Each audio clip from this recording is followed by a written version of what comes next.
I'm going to read verses 22 through 36. After this, Jesus and his disciples went out into the Judean countryside, where he spent some time with them and baptized. Now John was also baptizing at Aenon near Salim because there was plenty of water, and people were constantly coming to be baptized. This is before John was put in prison. An argument developed between some of John's disciples and a certain Jew over a matter of ceremonial washing. They came to John and said to him, Rabbi, that man who was with you on the other side of the Jordan, will not you testify about? Well, he's baptizing, everyone's going to him. To this John replied, a man can receive only what is given him from heaven. You yourselves can testify that I said, I am not the Christ, but am sent ahead of him. The bride belongs to the bridegroom. The friend who attends the bridegroom waits and listens for him, and is full of joy when he hears the bridegroom's voice. That joy is mine, and it is now complete. He must become greater, I must become less. The one who comes from above is above all.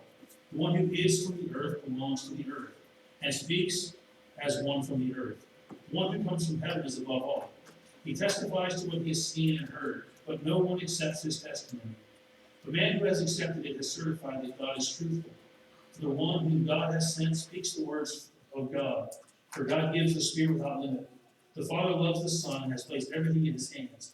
Whoever believes in the Son has eternal life, but whoever rejects the Son will not see life, for God's wrath remains on him.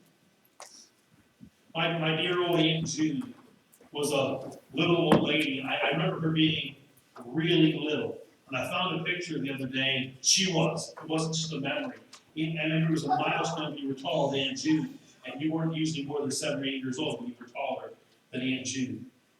And so, but everybody called her Aunt June, whether she was your aunt or not. And she passed away several years ago, and I kind of admit, a few years ago I had to call my mom and ask her if Aunt June was still alive. I felt bad, because I was out of the loop for a little bit.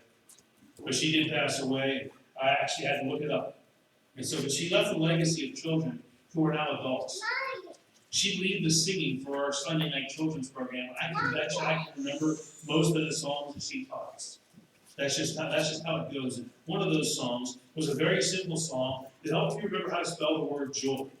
Now, I know that sounds a little silly because joy is pretty easy to spell, but this isn't as easy to live. Far too many people aren't experiencing near as much joy in their lives as they could or should. And it's because they forget how to spell joy. The very first class I had in seminary was with a professor named Bob Tuttle. And just every time I think of Tuttle, he just cracks me up because he was hilarious. But he's one of the greatest people I've ever met. And I've told this story before, but it's worth noting again. He had such a huge impact on my life. And the first thing he said was this, and this is the only thing I've ever learned anywhere along the way. I think it'd be okay. He says, if you want to have a long, successful career in ministry, and he says, it's all you have to do. Let God do his job. You do yours. Don't get the two confused. And you know, that's easier said than done, but I think that's more just good advice for ministry. That's pretty much good advice for life. Let God do what he does. We do what we do, and don't get confused. As soon as we try to overstep, and as soon as we try to be God and take control, guess what happens? It usually doesn't go the way we want to. I mean, it's a good advice for life if you want a life full of joy. If you want a life full of headache, go ahead, continue, take over, you run the show, and then we'll all come to you the way the world's on your shoulders. And so I know, having tried that at some different times along the way of the world does not need to be on my shoulders. I don't want it. And so I trust that God can take care of that. And in today's passage, we meet a guy who had this concept mastered. John the Baptist was a powerful man of God. And he was out there proclaiming the word of God, baptizing people, and it was going pretty well. I'd say it was going pretty well. Sure, he may have dressed a little weird, did funny stuff, but he knew the Father and knew what he was called to do, and he was doing it with vigor. People were responding. It was good. The impression that you see people coming out of the desert to get baptized, they're coming out of the waters to get baptized by John, and he's just baptizing people one after another. And that's got to just got to be good. And all of a sudden, Jesus shows up. On the Judean countryside, he starts baptizing too. Remember, Jesus came to John to get baptized. Now Jesus, when he starts baptizing too. Well, guess what happens? Imagine this. Two groups of people try to do the same thing in the same general area. It's inevitable. An argument arises. That's just how it goes, right? It's human nature because it's just how it goes. And between John's disciples and some unnamed Jew, which would have told us who this guy was, just as a certain Jew. They probably knew who he was, but we don't know who he is. And so, what I think is funny is we think that somehow they were different than we are. We're still the same. We can still argue pretty well, can't we? If we find something to argue about, whether there's something to argue about or not, we'll find something. They found something to argue about. And so the gist of this argument is about ceremonial washing. Everyone's going to Jesus now instead of going to John the Baptist. And you get the impression that this bothers John's disciples. It's like, hey, nobody's coming to my shop anymore, they're going to that guy. Well, that's a problem. Maybe we need to intervene with some regulation. So that's never the answer, that's what they think the answer is. Even though they realize that this is the guy John testified about. So John's disciples go to him and tell him what's happening. They come to John, and I don't know what they expected John to do, if they expected John to be just as upset as they were, to take up, whenever you're upset about something, and you go to somebody, you're hoping to find an ally, tend to be right. And so, but John simply says, a man can only receive what is given him from heaven. He says, you yourselves can testify that I said I'm not the Christ, I'm sent ahead of him. John never proclaimed to be anybody other than a servant of God. He said the bride belongs to the bridegroom. The church belongs to Jesus. This is God's house. It's not my house. It's not your house. It's his house. The church, the bride, the believers in Jesus, we belong to him. He's the groom. John realizes this. Probably not at that moment. John knew that. And he continues. He says, the friend who attends the bridegroom, waits and listens for him, is full of joy when he hears the bridegroom's voice. That joy is mine, John says.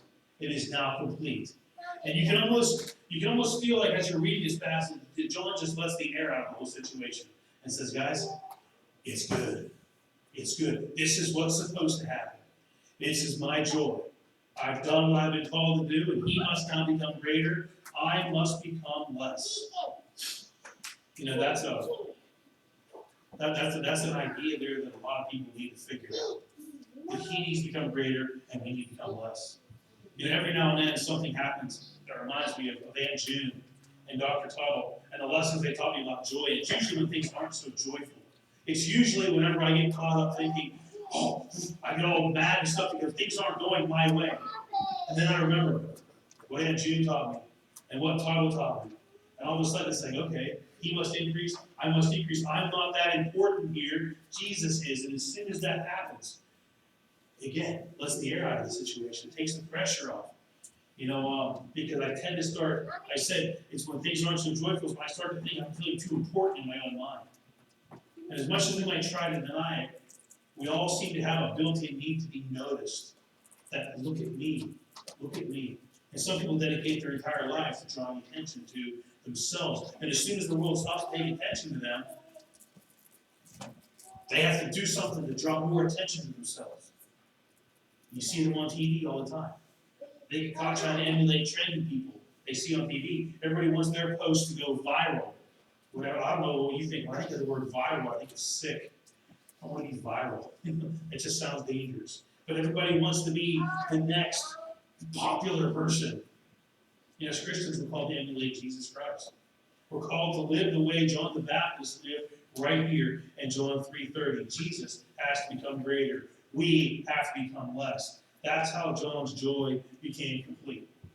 That's the only way to make our joy complete. In my very first appointment, I think I told this story before, in my very first appointment in Fishertown, I didn't preach on this verse until my very last Sunday there. Because it took 5 years for me to realize that I wasn't the most important person in the church. Because they sure wanted it to be me. They sure acted like it was me. They've called 2 or 3 times since I've left asking me to come back because they wanted it to be me. And it can't be me. It just can't. It has to be Jesus. Jesus is the only important person here. And it was in that moment, that last Sunday, after 5 years of what I thought was a really good go, I said, that'll never happen again.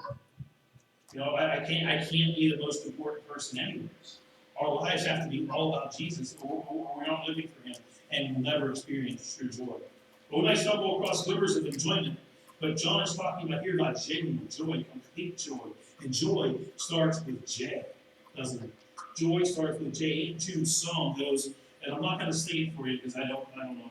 I've never sang solo before. But J is for Jesus, for He has first place.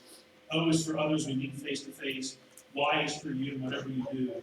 Put yourself third and spell joy. Yeah, I remember that taught the song when I was like 8.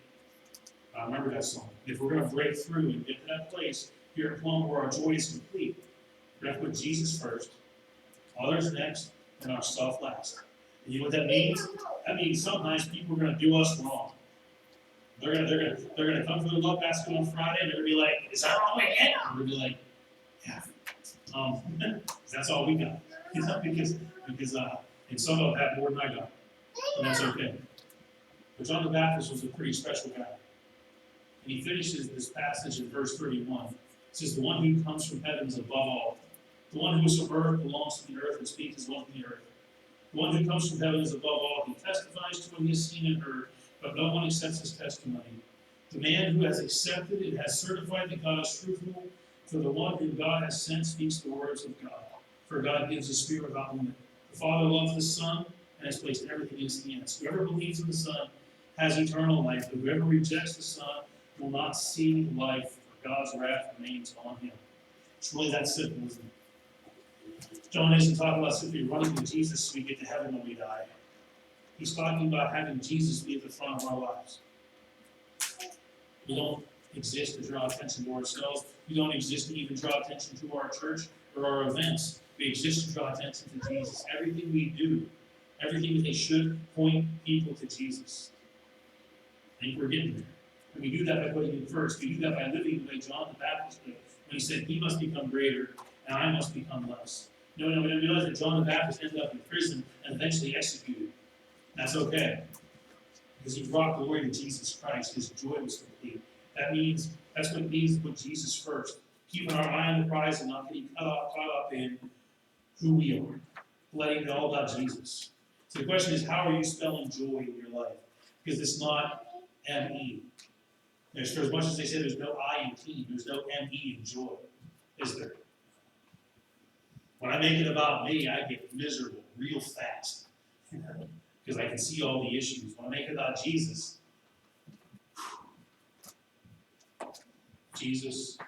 take care of other people, and take care of ourselves. Let's pray. Father God, we thank you, Lord, for a simple little word, joy. But Lord, we want to experience true joy, complete joy. And we know we can only do that whenever we have you first. Lord, we take care of you first, we take care of others second. And Lord, we take care of ourselves third. Lord, fill us with your Spirit. Enable us to do that, Lord, every day. Every day. Even on those tough days. Even on those tough days when we get tempted to focus on me. I don't have a me day. No, we don't have a me day. We have a Jesus day. Fill us with your Spirit always in your name. Amen.